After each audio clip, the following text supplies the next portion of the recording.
ada semapurnya juga. Tapi di sini memang yang dibuat itu thread kayak gitu. Kenapa nyenggol-nyenggol? Karena antara dua thread ini nanti dia berbagi memori di share memori yang sama. Nah, untuk dia berbagi itu dia memerlukan mutex dan semapur kayak gitu. Udah bisa ke share screen belum ya? Masih muter kalau di gua. Muter ya, sama sih. Kelihatan masih muter.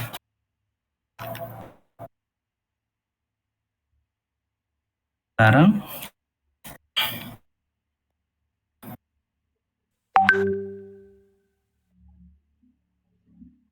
Stream ulang, Mas. stream ulang ya.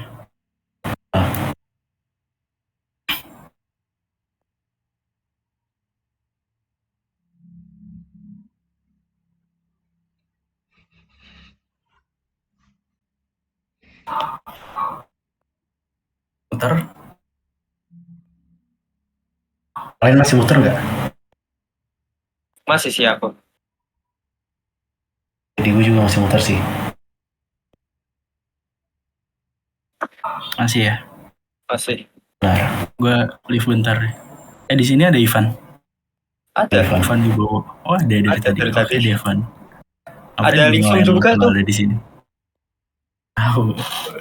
Oke, bentar gue live bentar terus gabung lagi. Oke.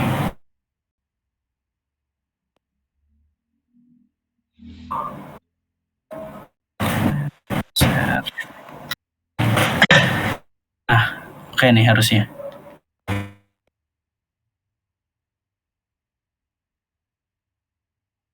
Bisa ya? Aman. Udah bisa. Aman ya.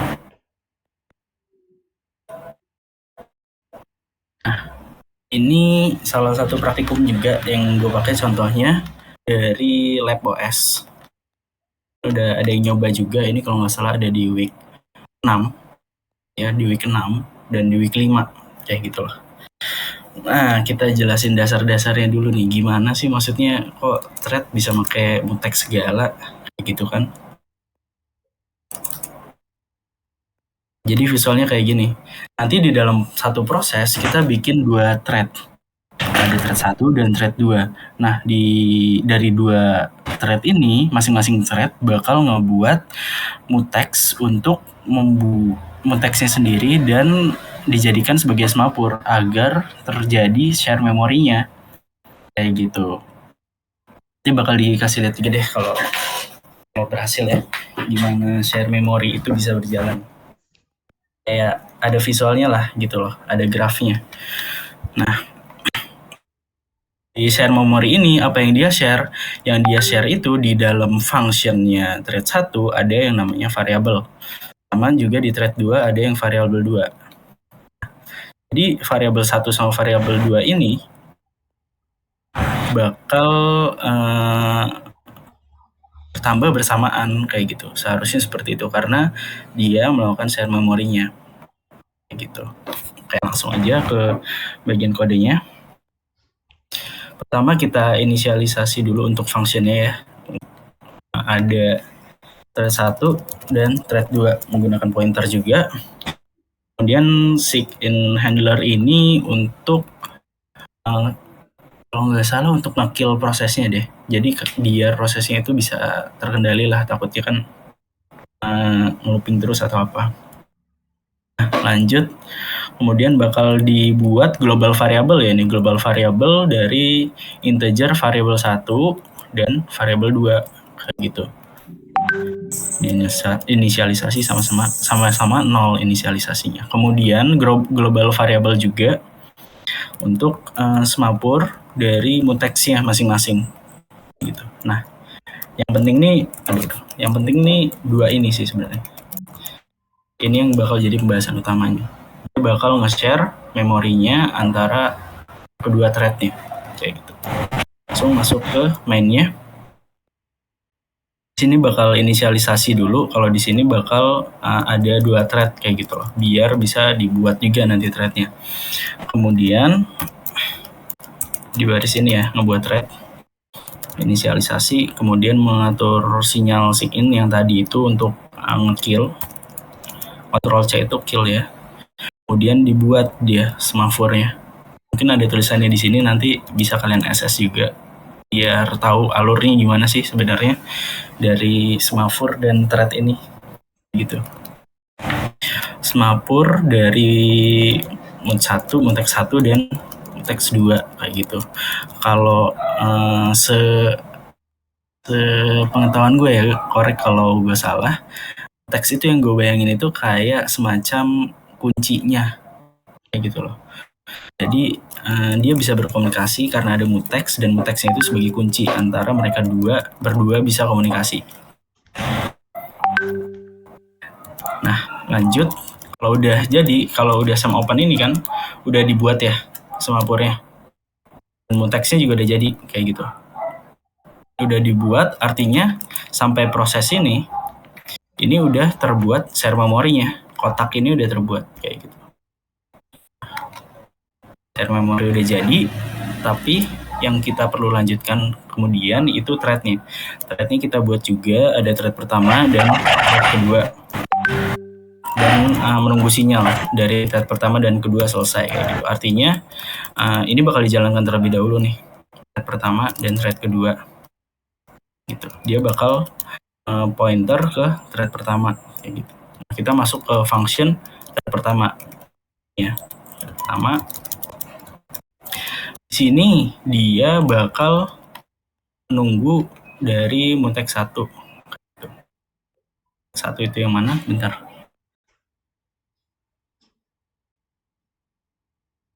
Ya, menunggu mutex 1, sinyal dari mutex 1.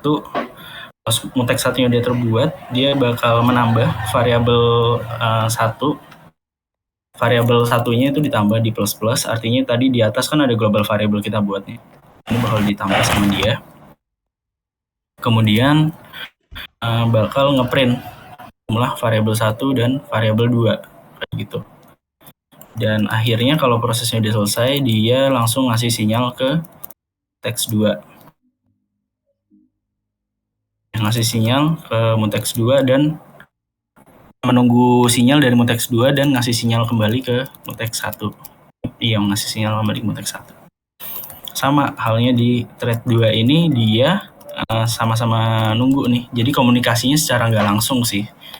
Agak sulit ngebayanginnya juga sebenarnya. Tapi ya intinya kalau digambarkan dari grafik seperti ini. Kita contoh jalankan aja.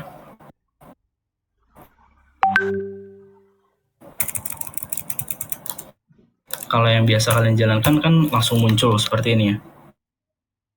Variabel 1 atau variabel 2, 1, 3. Ini tuh sebenarnya gimana? Yang terjadi itu sebenarnya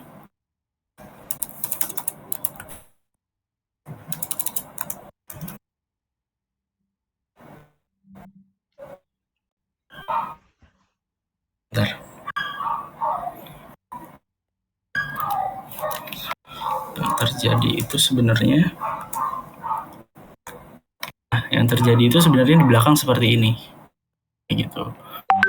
Masing-masing bakal menambahkan variabelnya masing-masing, dan ketika dijalankan lagi kadang ini bakal berbeda juga hasilnya. Di sini variabel 1 udah 3, di sini udah 2 kayak gitu loh. Normalnya di sini ini bakal nambahin, cuma yang yang di sebelah kanan ini bakal buat monitor dari masing-masing variabel 1 dan variabel 2 kayak gitu. Tapi di sini belum kelihatan banget share memorinya kayak gimana, karena ini lebih menekankan ke bagian threadnya sih. Intinya ngebuat threadnya di sini. Buat threadnya itu ada di line code ini nih. Ngebuat thread pertama dan ngebuat thread kedua. Pokoknya alurnya seperti itu. Kalau kalian ngebuat thread dan ingin antar thread itu berkomunikasi, tetap kalian ngebuat semapur dan mutex terlebih dahulu kayak gitu. Kalau semapur dan mutexnya udah jadi terlebih dahulu, ini konsepnya alurnya. Nanti kalau ngerjain, baru kalian bisa dapetin share memorinya dia. Gitu. Artinya dia udah bisa komunikasi kalau ada semapur dan mutex, itu yang perlu ditekankan. Kemudian kalau udah dibuat, barulah kalian bikin threadnya, thread 1 dan thread 2 gitu. Nah, itu mungkin untuk thread itu aja sih. Dia bukan sebagai proses yang baru, tapi di proses yang sama dan membuat apa ya bahasanya? Pokoknya kalau bikin proses baru kan kita bisa monitoring dari PS3 kayak gitu ya, PS aux. Kalau di sini kita PS3 ya.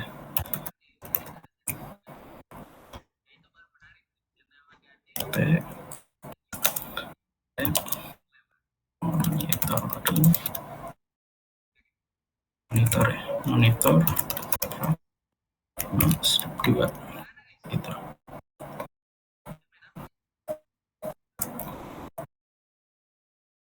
Hasilnya seperti ini. Bakal kelihatan juga sih ternyata. Tuh. Tanya Kak. Apa? Bedanya proses sama trace apa ya jadinya ya? Proses sama thread ya. Kalau proses itu dia kayak individu sendiri, sedangkan kalau thread itu dia semacam bagian dari individu tersebut. Gimana ya jelasnya? Gimana Vo? Gitu sih. Dia nggak bakal Gimana analoginya sih? anak yang baru, individu yang baru kayak gitu. Gini, gue punya analoginya. Lurus ya. Misalkan nih, lu punya satu kotak. Kotak ini berat banget, anggap aja kayak kotak kristalin sponsor UTF kita kemarin, tolong beli kristalin. Misalkan kita mau disuruh angkat 5 kotak kristalin itu. Misalkan lu pakai proses, itu sama aja kayak lu manggil temen-temen lu 4 orang lagi, 5 orang, itu angkat satu kotak barengan. Nah, misalkan threads itu sama aja kayak lu itu tiba-tiba punya 10 tangan. Tapi di satu orang yang sama, misalnya kayak gue disuruh angkat nih sama Pasha kan. Foto angkat dong 5 dus kristalin gitu kan.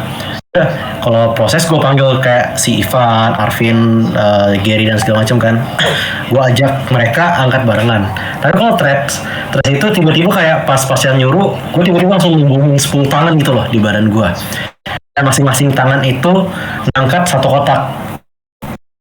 Nah intinya kayak gitu. Jadi kayak proses dia bakal bikin duplikasi dari programnya itu dan jadi orang baru lah bahasanya. Kan kalau thread dia itu tetap di orang yang sama, cuma dia punya tangan yang baru untuk ngerjain task yang sama. Seperti itu.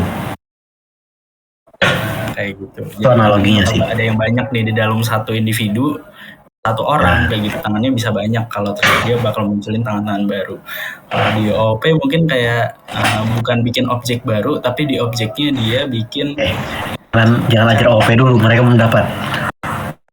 Iya. Oh iya, semester 4. Jangan dulu deh. Di bawah lagi kursor OOP tuh. Udah kelar. Di bawah ya? Ya udah kelar. Lanjut. Nah, itu kayak gitu thread secara umumnya, dan gimana alurnya tadi seperti tadi ya. Kalau berkomunikasi tetap perlu semaput dan konteks. Sekarang kita mau coba, semoga berhasil juga. CS. Kita lihat dulu ya. Sekarang kita mau coba tentang share memory. Pertama kita buka dulu IPCS -M.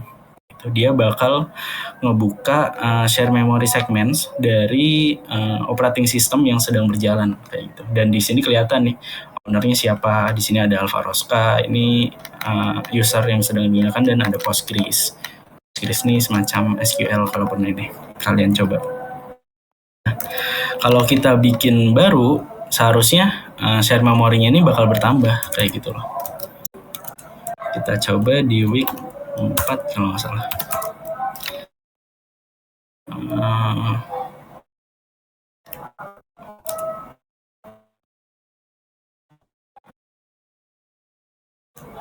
kita coba gini aja deh. Dia nunggu sinyal kan seharusnya dari prak 2 A B kayak gitu. Prak 4 strip 2B kayak gitu. Nah, dengan gini aja ini udah seharusnya udah ada gitu loh share memorinya. Kalau kebuka, nah ini share memori baru. Jadi ketika share memorinya udah kebentuk, memorinya udah kebentuk kayak gini nih, cara lihatnya IPCS itu ya, IPCS min M, dia bakal bisa berkomunikasi dengan proses atau thread lainnya. Kalau di contoh ini antar proses. Jadi di prak 42A ini kita ganti ya.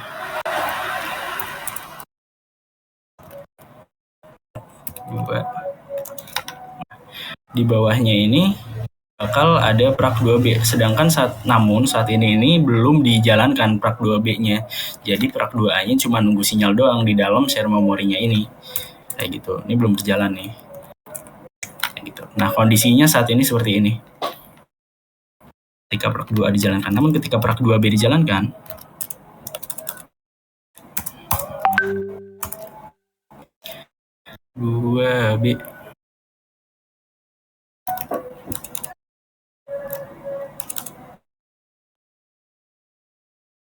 belum dikompil ya. Kompil dulu.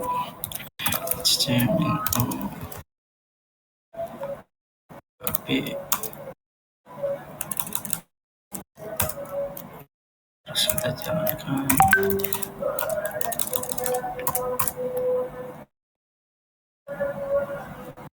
Loh, beda ya? 2A, 2B. Gue lupa yang mana, pokoknya programnya pokoknya nanti prak 2A ini bakal nunggu dia dituliskan kayak gitu. Enggak, gue baru inget prak 2 ini dia, gue hapus dulu ya. Bentar, kita ulang dulu. Nah, cara ngapus share memorinya ini biar nggak tabrakan gitu, kita perlu ngambil SMID-nya yang barusan dijalankan, yang barusan muncul kayak gitu loh. SMID-nya ini 524350. Jadi kita masukkan ke sini. Terusnya kalau dijalankan lagi gagal. Mana ya? Kenapa nih?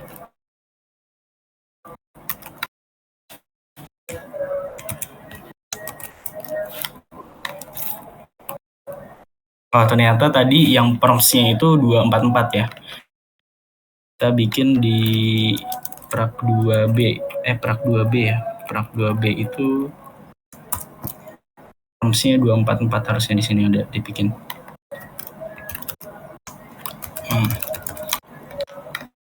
Nah, kita jalanin ulang ya dari awal. Kita bikin prak 2B 2A, sorry. Dia write halo kayak gitu. Ketika dijalankan lagi bakal nge-read halo kayak gitu. Dan di sini ketika dijalankan dia bakal nyimpen terus memorinya selama belum dihapus. Kalau mau tahu yang mana, ini ada di sini. Prompts-nya 644 ini. Cara ngehapusnya kita ngejalanin yang SHM remove. SHM remove ini dari apa? Dari prak 42B-nya. Gitu. Jadi dia bakal menunggu input dari SMID di sini. SMID dari share memory yang dijalankan. Lagi ya.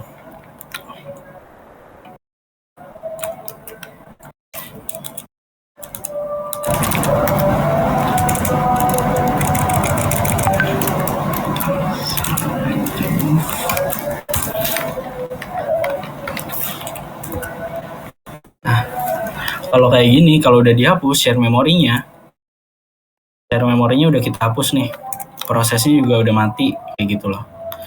Jadi di sini udah nggak nyimpen apa-apa lagi. Ketika kita jalankan kembali yang prak 2A, dia nggak bakal nyimpen apa-apa, dia nggak bakal membaca apa-apa. Itu ceritanya tentang share memory. Dari Rivo ada yang mau ditambahin? Thread sama SHM udah aman sih. Lain ada yang mau ditanyakan? Atau masih mumet? Paling kalau apalagi nih mau ditanya. Kalau nggak ada, kali aja ada wejangan-wejangan dari Rivo. Dari siapa lagi yang hadir di sini? Ada Ivan juga. Kevin. Arvin ada? Arvin ada kalau nggak salah. Cabut ya anaknya. Keluar dia. Tadi sih ada sih. Nggak lagi main di rumput dia. Bangke. Tapi kayak nanti kita bikin mau coba itu nggak Mas? Kita bikin soal latihan, cheat sheet, baru mereka coba kerjaan nanti lah. Shit ya. Soal latihan lah yang paling penting. Baru ntar tinggal kirim ke kita. Atau kirim aja. Boleh sih kalau mau, nanti dibikinin. Nanti dikirim aja kita, semisal ada yang nggak ngerti, kok soalnya lumayan kesulitan ketika dikerjain kayak gitu kan. Karena di modul lab kan sejauh ini kalau gue perhatiin ya tinggal ikutin aja gitu kan ya. Paling dimulai di week 6 itu mulai ngisi-ngisi baris yang kosong kayak gitu sih. Mulai lepas tangan dia. Takutnya nih kalian ketika ketemu soal UTS, soalnya gue juga gitu waktu semester OS itu ketemu soal UTS kagok jadinya karena ngodingnya dari nol gitu loh, padahal yang dikerjakan itu sama dengan yang latihan kayak gitu. Oke, nanti bisalah kita kalau sempat lah ya kita kirimkan. Nah, sama mungkin saran aja buat kalian, buat perintah-perintah dasar Linux itu bener-bener benar dipahami. Jangan sampai belajar OS nanti nggak tahu CD itu untuk apa. Itu dasar banget gitu loh.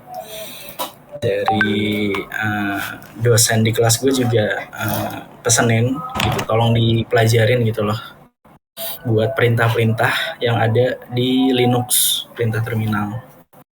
Karena kalau kalian nggak tahu perintah di terminal aja, nanti kalian gimana gitu loh ngerjain. Itu sih paling.